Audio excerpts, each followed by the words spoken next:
Cairo, May 2013.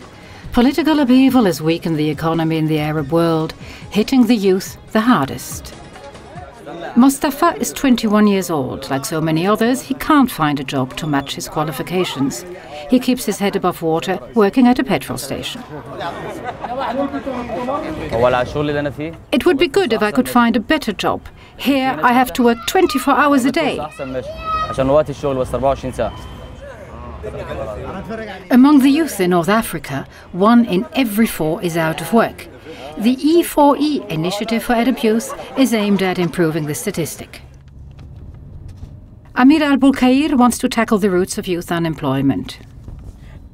The purpose of the initiative is supporting the private sector to provide relevant and high quality post-secondary education and training, and to empower the workforce, the youth, for employment, specifically in cross sectors like ICT in the area, like ICT, hospitality, management. Mustafa with a career advisor. He is a metal worker but also studied mass communications. Despite his efforts, he can't find an employment using either of these skills. I searched on the internet and in the newspapers, but I only found part-time jobs. Now I work full-time at a petrol station. At least I can support myself. The situation is bleak for many young people. The labor market looks for skills that most of them don't have. The labor market has special requirements that I can't meet. In some cases, you need to know someone to get the job. It's really hard. Following the upheaval in the Arab world in 2011, the Swiss Federal Council decided to scale up its commitment in North Africa.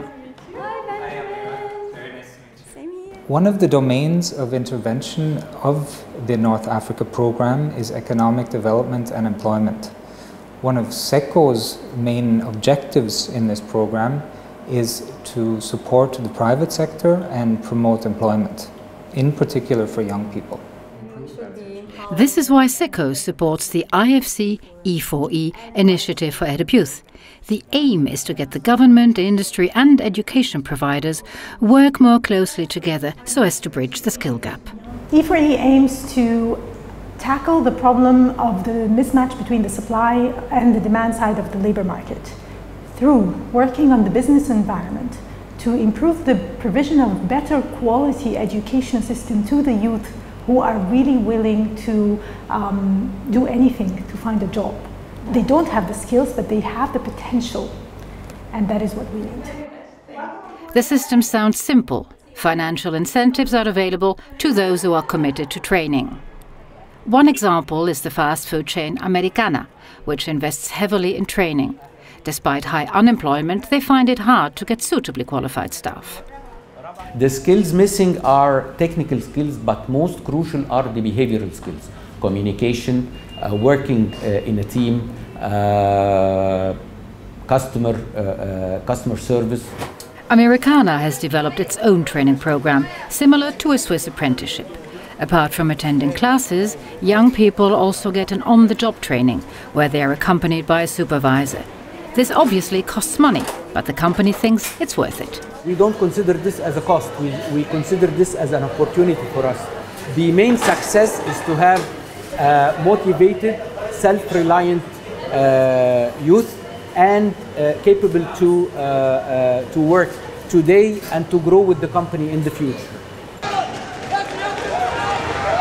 Growing up and finding your way in a fragile environment, a difficult task which calls for greater flexibility all round. I would say the most difficult aspect of it is the unpredictability. We basically don't know what is going to happen the next day. We don't know whether the partners that we have been working with for months or years will still be there tomorrow.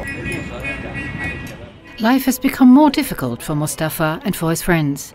The generation of tomorrow should be able to follow their dreams. This is what SECO is working towards.